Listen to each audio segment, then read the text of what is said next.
Create a new Java project, day 2. Fine. So let's look at the concepts of OOPS today. Fine. The concepts of OOPS are very important because everything on Selenium is based on OOPS. Fine. I'll create a new class over here and a very simple class. Okay, car class.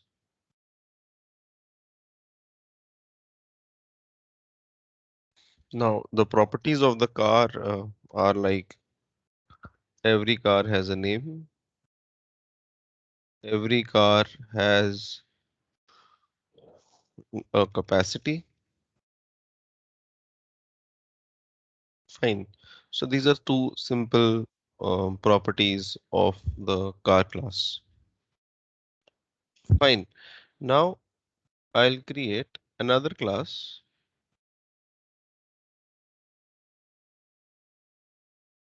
known as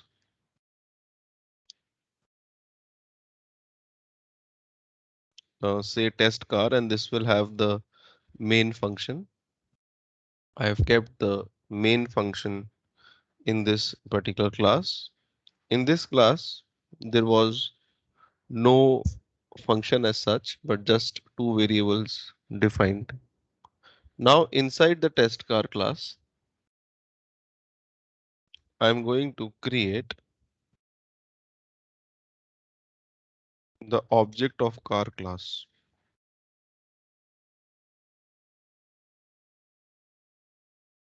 Okay. Now, how do we do that? You simply need to write car new car.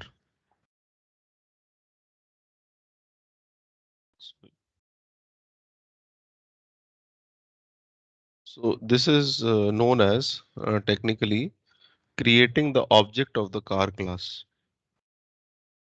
And I can create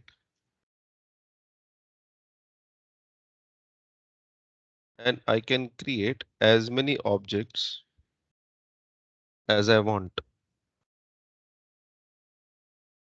Like I have created three objects of the car class right now. Now, what do you mean by object creation? What happens in the memory when you create the object in the memory? If I'm creating three objects, then in the memory, three objects like these are formed. Every object will have name and capacity.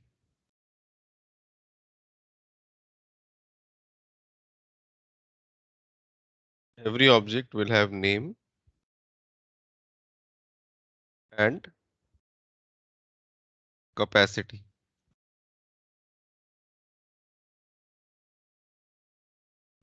Okay, right. But you cannot access these objects. These are just like standing in the memory, right? To access these objects, you need to build object references. Okay, you need to write car C1 is equal to new car, or car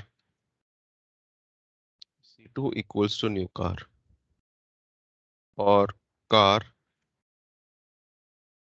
C3 equals to new car.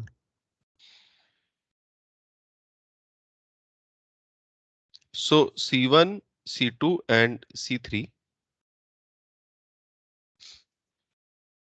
they become the object references. These are known as references. These are not objects, but these are the references which point towards these objects. With the help of these references, you can change the state of the objects. Okay, like I write over here,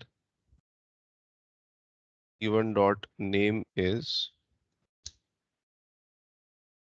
a, you can write any car,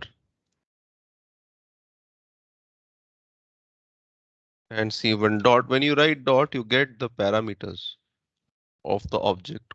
which you define in the other class.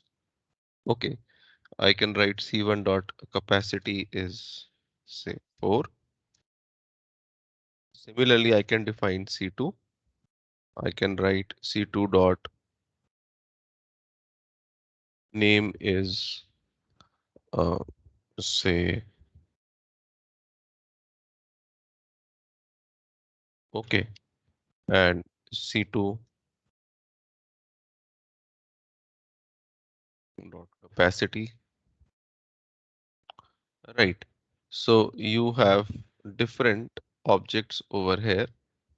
Okay, this is and this is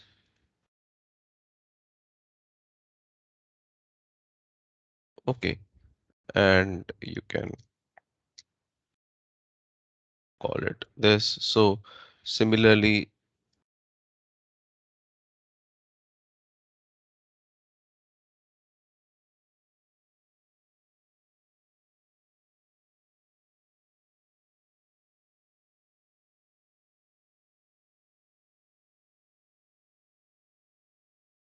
and C3 dot. Right. So objects are different and object references are different. With object references, you can set the state of the objects. And if you look at the car class still has just two variables. But by creating a different object of the car class, you can define these variables differently for each object. Fine. Now, what you can do is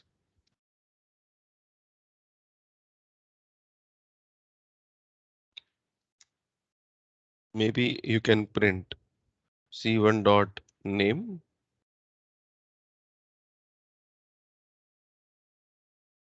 C2 dot name, and C3 dot name.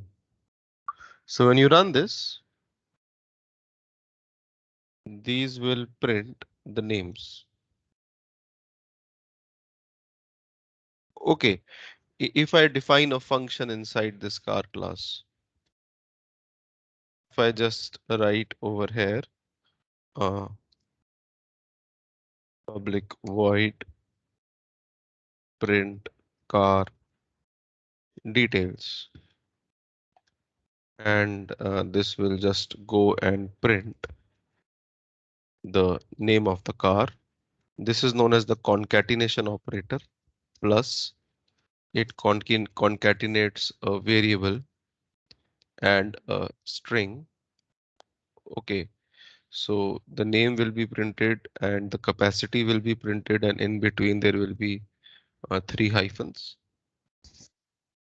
Fine. Now, instead of writing like this, if I write C1 dot, I will get the option of print car details over here. Print car details function, technically you can say like this in order to learn, it becomes the part of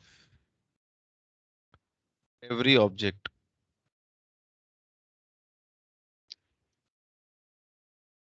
Okay, every object has this particular function. So if C1 is calling print car details, then this will print the car details of C1, the name and capacity of C1. If C2 is calling,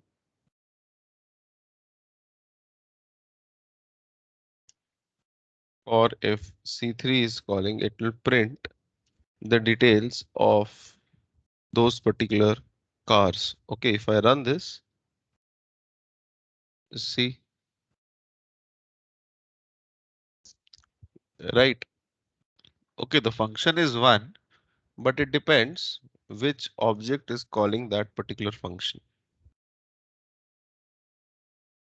Okay, now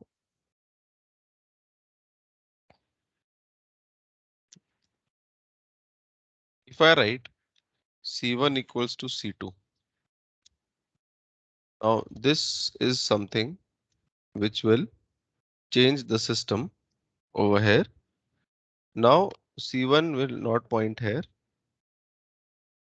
C1 will start pointing to the place where C2 is pointing. Okay, so C1 gets removed from here and it starts pointing to C2, the object to which C2 is pointing. So for one object, you can have multiple object references as well. Okay, if I print now, okay, and I'll just give a brief demarcating line in between. If I print now, you will observe that it is printing. See, it prints the name of the car and the number of people. So over here, it is printing the same for C1 and C2, which is Fortuner, right? So it prints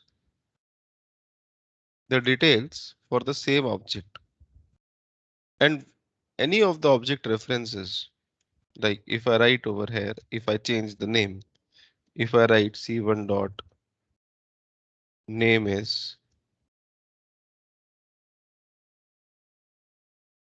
uh, uh,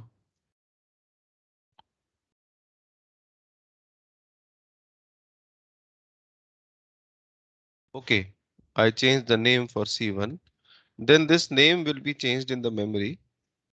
And when C1 and if I print this again,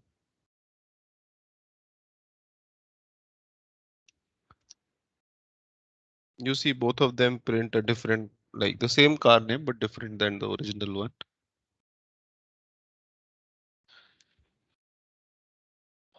I hope you got my point.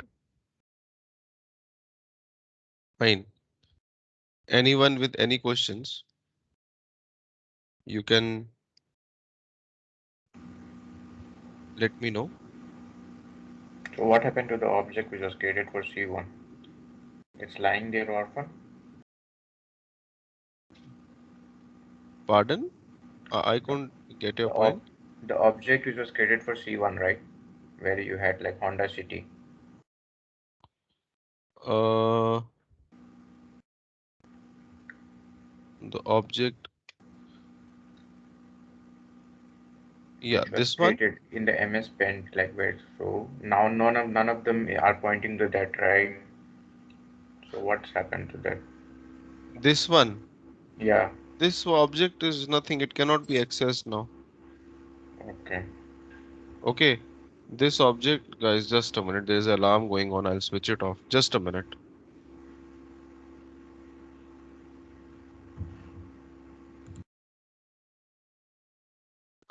Yeah, sorry. So this will not be accessible. This cannot be accessed now. You cannot move it back. Okay. Okay. This is how you create objects. Fine. Now, once you have created the object, okay, you can use it by using the dot operator. Okay. Now suppose in the car class, I give one more variable, int a number of engines. Now we know that every car will have one engine. Okay. So I will have to unnecessarily initialize this variable to 1. I will have to initialize this variable to 1 for every particular object.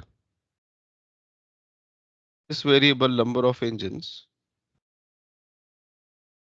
will be there inside every object and initialized to the same value 1 everywhere. So this actually doesn't make sense, right? Every car has one engine. So what we do is that we make this variable static. So if you make this variable static, then it no longer remains here. It moves over to a common memory location, and this memory location is number of engines. I'll write over here. So this memory location is accessible by every object. Okay, right. And if you make it static, you will see some warning signs over here. This will be marked in a yellow line. The warning will be static field should be accessed in a static way.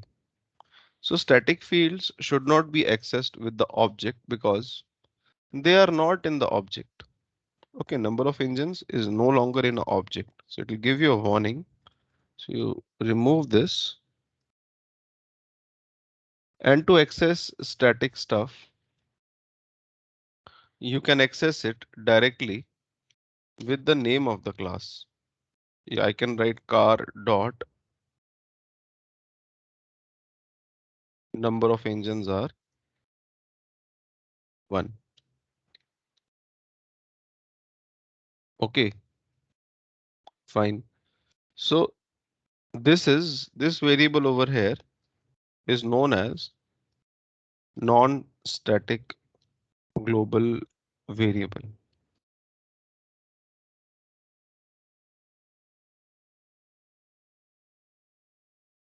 The second variable is also known as non-static global variable. The third variable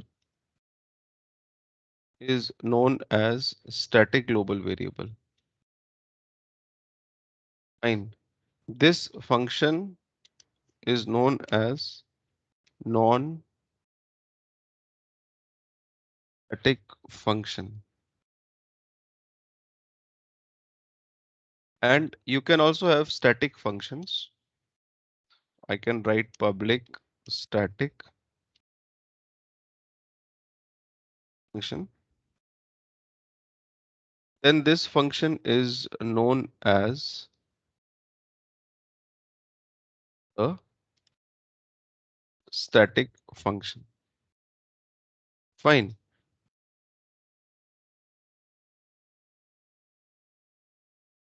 And so this function will also be at the common location, not part of every object. Fine. And you can call this function directly with the name of the class. Okay. So the golden rule is, which you need to remember, that if you have a non-static variable, then you can access it. In order to access it, there is no other way but to access it with the object. You will have to mandatorily create the object of this particular class.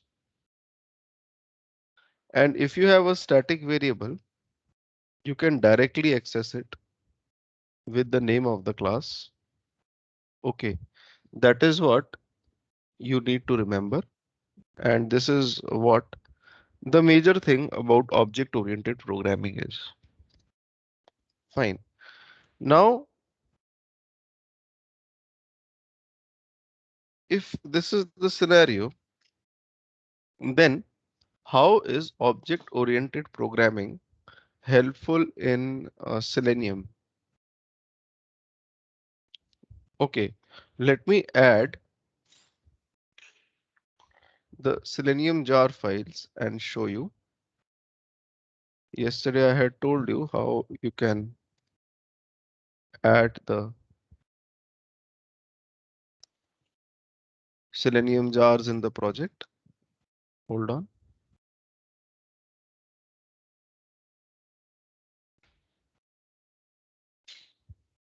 Okay, so these are the reference libraries. Fine. And this is done. So this is done. Right. Now, these are the Selenium jar files. Okay, if you open the documentation of Selenium, fine. This is the documentation. And if you go to, say, the API docs over here, I'm under the download section in selenium.dev. Right. And if you go to the API docs,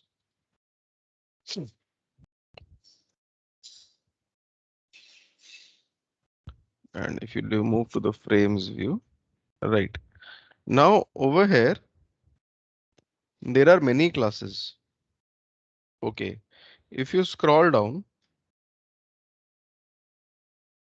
you will have something known as WebDriver written over here. Okay. You click on WebDriver and you will have this documentation for WebDriver. Now these are the driver classes, which is the starting point of Selenium. Okay, the architecture of Selenium starts from these driver classes. Every browser has an inbuilt driver class. Like for example, you have Chrome driver. As the name suggests, this class will help you automate Chrome. You have Firefox driver. Okay, similarly, Safari driver. It is not very stable. It is unstable. Okay, you have Edge driver for Microsoft Edge. You have remote web driver. This remote web driver is used when we are using Selenium Grid to run test cases parallelly across different machines. Okay, so gradually we will learn about all of these.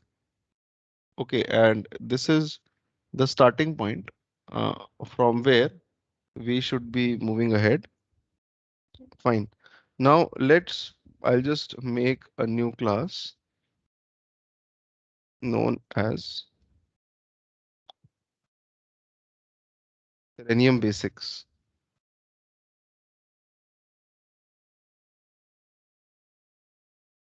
Okay.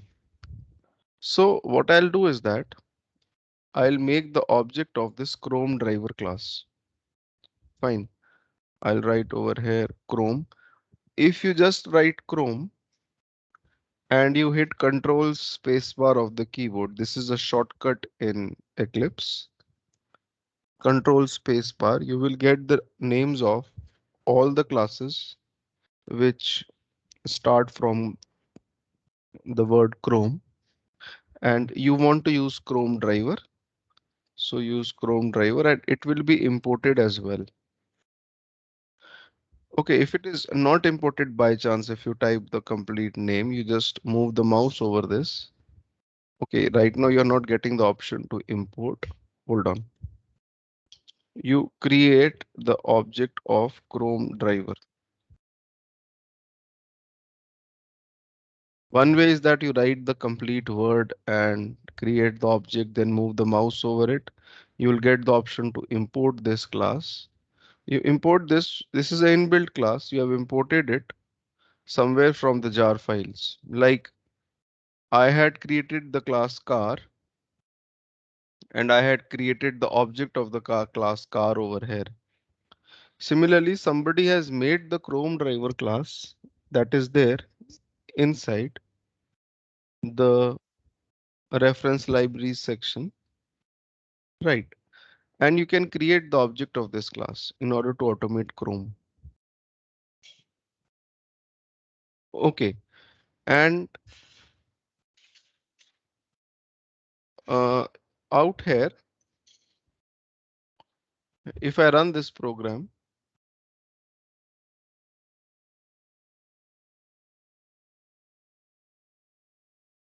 it's running some other one. Hold on, run as Java application. You can also run the program by right clicking and going to run as Java application. So I saw that if I'm running it, Briefly, Chrome launched, but it crashed. Okay, and I got some error. Session not created exception. Now I'll discuss this exception as well. Okay, I'll take a screenshot of this exception and paste it inside Paint. Okay, I'll discuss this exception in some time. Now you cannot just work with the browsers this way directly. Okay, you need to you go to selenium.dev website and you go to the downloads section. You will have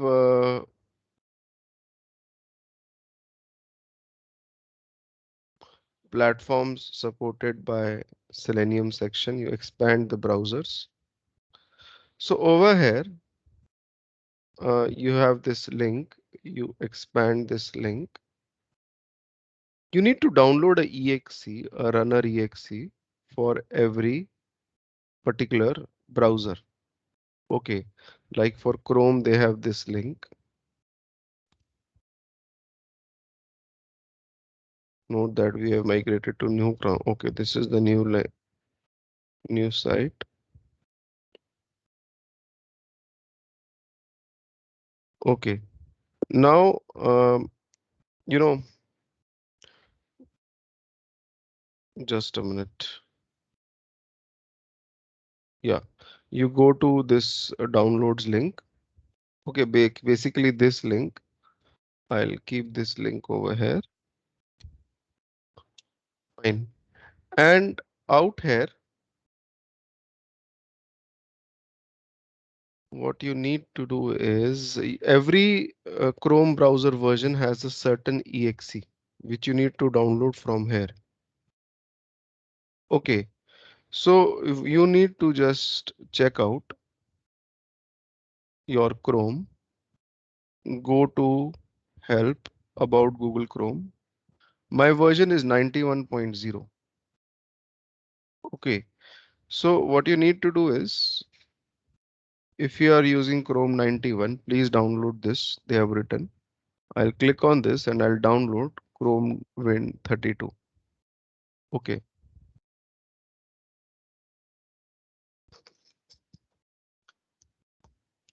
So even if you have 64-bit operating system, you can still download this.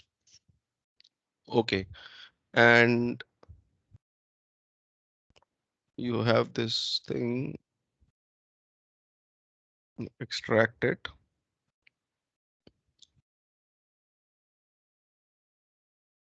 Yeah, hold on.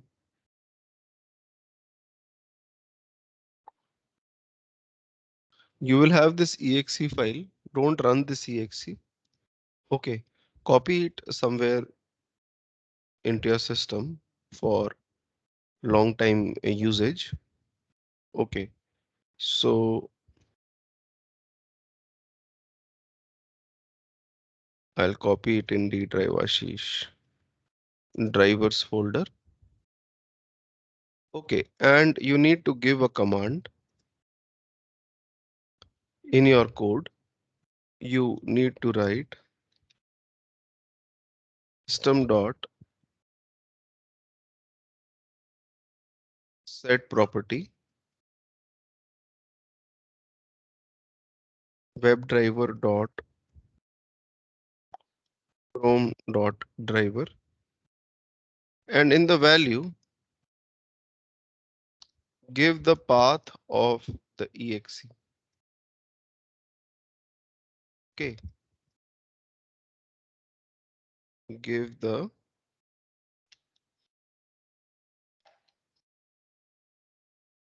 path of the exe. So now system is a class, set property is a static function in the class. That is why I'm able to set the system property. Okay, make sure this wordings in Java is a case sensitive language. Sometimes people keep W capital for this and it doesn't work. So make sure this is in the lower case and the spellings are correct. And when you run this code, you see the browser has opened, right? The Chrome browser, it opens nicely. Fine. Now you created the object of the Chrome browser with the help of this exe, right? Now what do you want to do with this object? When you create object of some class or entity, you can set some values, call some functions, right? Similarly, these guys have also got given lot of features, lot of commands, which we gradually need to understand, right? For example, the function get. The get function will take you to a URL.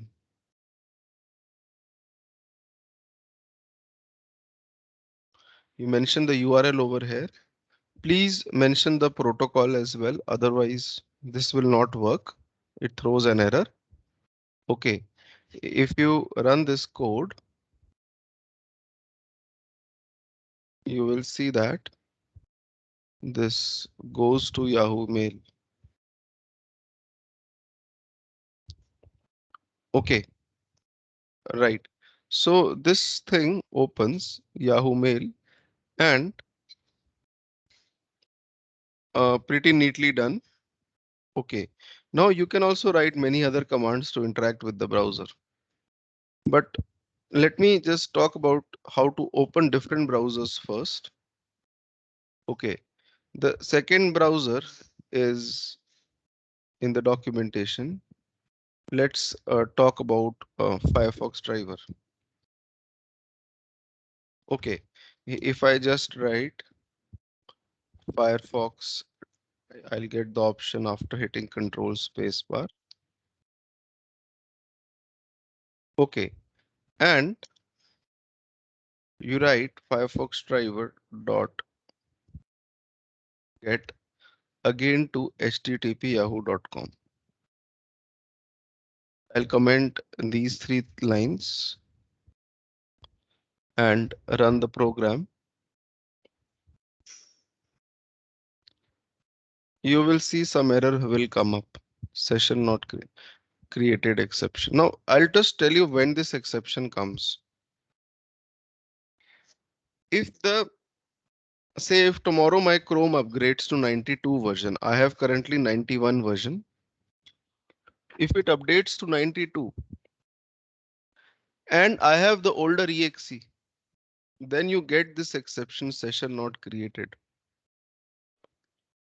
So you need to make sure that you are on the right exe version. Okay, for Firefox driver as well, on the Selenium downloads page, you have the browsers list, supported browsers. In the Firefox download section also, please go to this documentation. Hold on. Open this documentation. Go to the Gecko driver releases page and download this latest one, 0.29.1. Okay. You can download it for Windows 64. I will do it.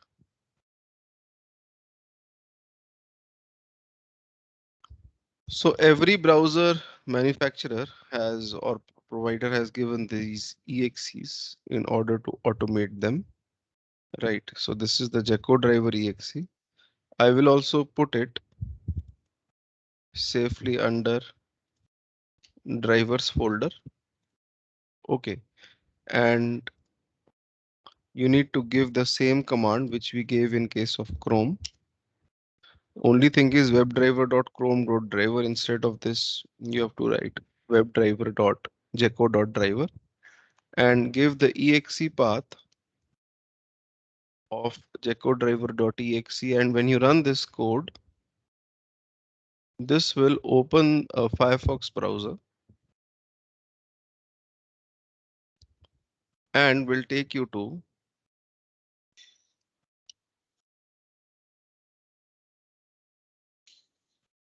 yahoo.com. Right. Now, let me close this.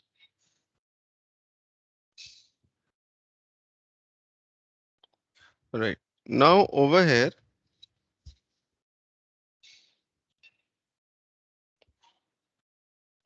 um, right. Now over here, if you talk about Edge, because Edge is got getting quite famous in these days.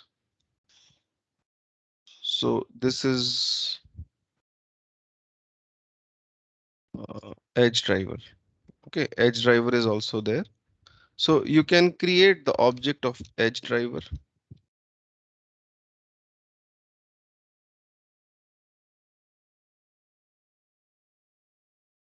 Okay, and you will have to download an exe for Edge as well. Okay, my system, I never use Edge. Yeah, it has Edge. Okay, hold on.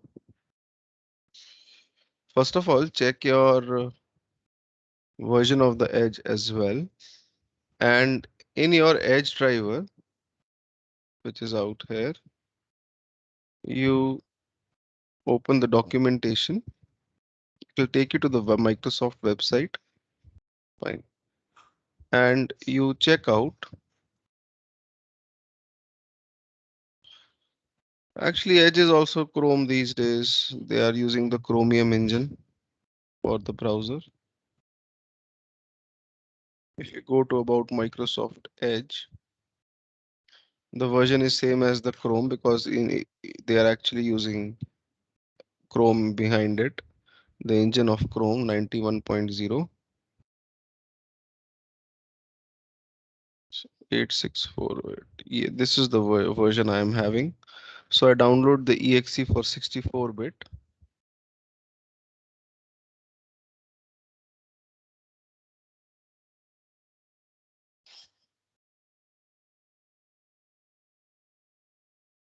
Right, MSH. I store it at the same place and I'll have to give the similar command which I gave over here. Webdriver.edge.driver and to the path of this exe. Fine. And if I run this code, this is going to launch Edge. So basically you have got three basic driver classes. These are the three basic browsers which are used a lot. Fine. You create the objects of these driver classes and these objects, they are going to launch the browsers. Okay. Now you have to be careful about few things. In case of Chrome, if you get this exception, then or in case of any browser you get this exception, that means the browser has updated, but the exe is old.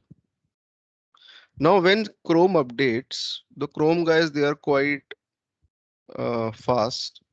At the same time, you will find a new exe on their website on the same day.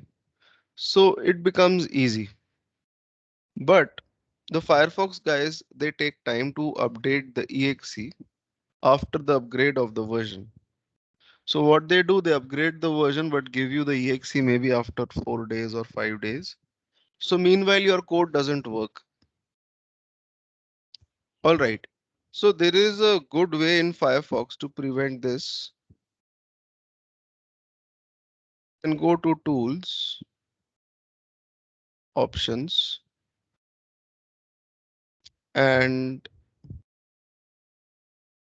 you can search for updates. Yeah. So you select this option, check for updates, but let you choose to install them. Don't let Firefox automatically update the browser. Okay. In case of Chrome or even Edge, that is fine because Edge is also Chrome basically, right? It's just the UI is different, but internally the engine is Chrome engine. So for Edge or Chrome, the EXEs will come immediately, but for Firefox, it takes time.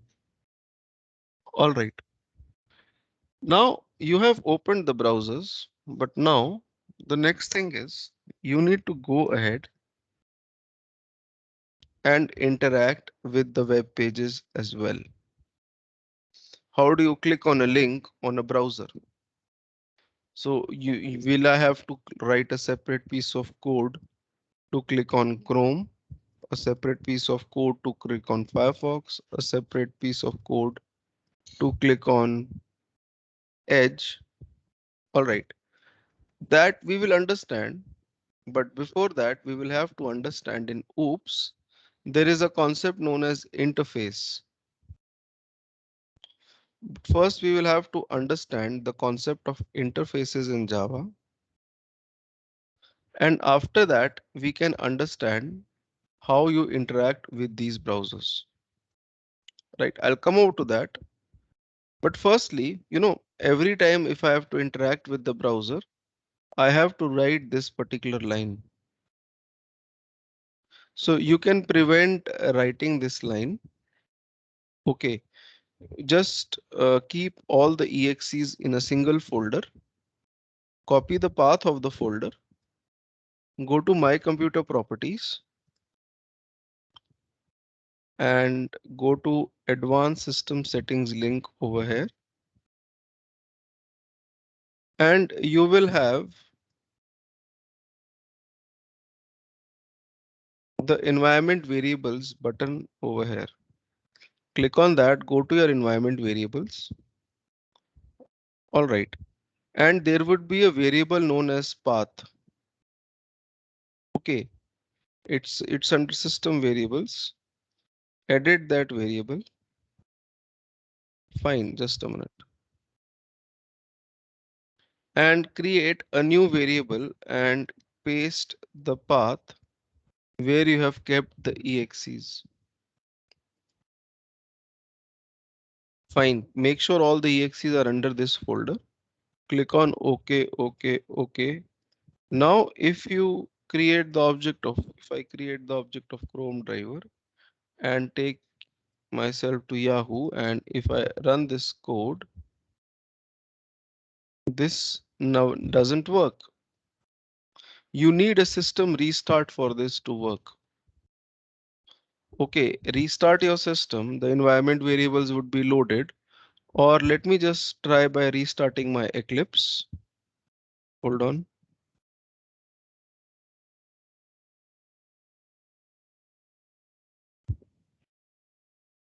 Right, and if I run this,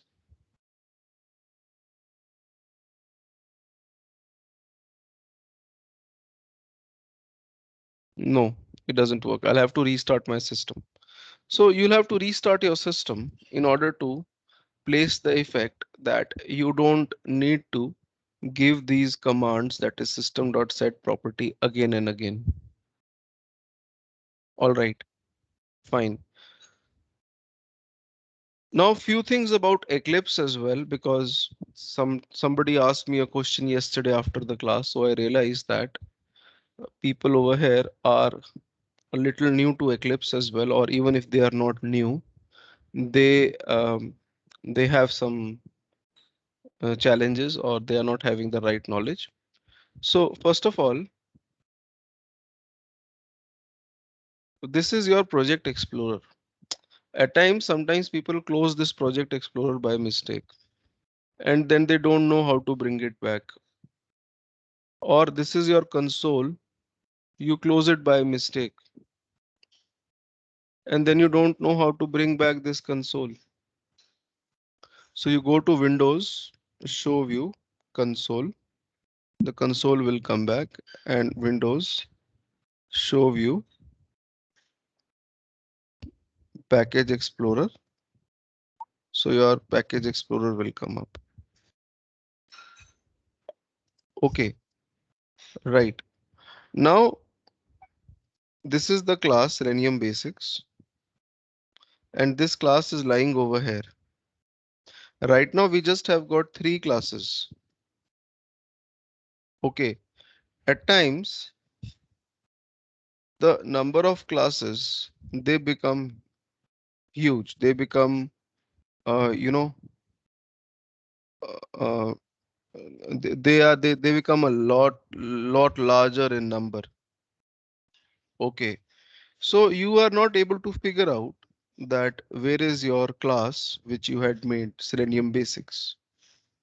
Okay, this is a very big problem for bigger projects because in bigger projects you have huge number of files. So please make sure that you have got these two arrows link with editor clicked up. Okay, link, make sure they are always clicked. That way, whichever class you open,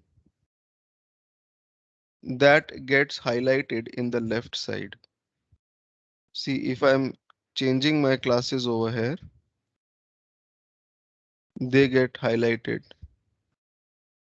Sometimes what happens now, this is a very important thing because when you have bigger projects, you really don't know that where your class is lying. Okay, now sometimes what happens is I'll close all the classes. If you want to close all, you can right click and close all over here. Now at times you get stuck because the project is big and you are not able to find where Selenium Basics .java is there. You want to find it out that where in this project Selenium Basics.java, if there had been 100 files over here. Okay, for that the shortcut is Control Shift and T as in telephone, and this window will open and you type the name and that file will come up. You have got two Selenium basic files. One is in day one, the other one is in day two. So I want to open the one in day two. This is the uh, file Selenium basics. So in order to where it is lying, it will get highlighted if you are having these links clicked. If you hit Control Shift T, you have this Selenium basics file. Now at times, like I have this car class. There is one function and the other function in the car class. Sometimes in one class only you have got say 50 functions, 50 different functions. And you need to find out a particular one. So for that, the shortcut is Control O, O as in orange. When you hit that, you get the names of all the functions. And if you click on the function, that function will be highlighted. At times, in a particular class, you end up having a lot of functions. Okay, which actually create a lot of confusion. The size of the class, it goes big, maybe it goes like 600 lines of code. But if you hit Control O, you will get the list of all the functions and it actually helps you navigate to the functions of your choice in a easy fashion. So these are small things in Eclipse, but if you are stuck, you are stuck badly if you don't know these things exist. Okay, the Control Shift T and Control O for the functions, these are lifesavers. Okay, right. So this is how it works. Now, the next thing is we need to learn about the concepts of interfaces. We learn it tomorrow. Okay, I don't want to start it right now. Okay, just in 10 minutes, I cannot finish it off. Right. So anyone with any questions, anything?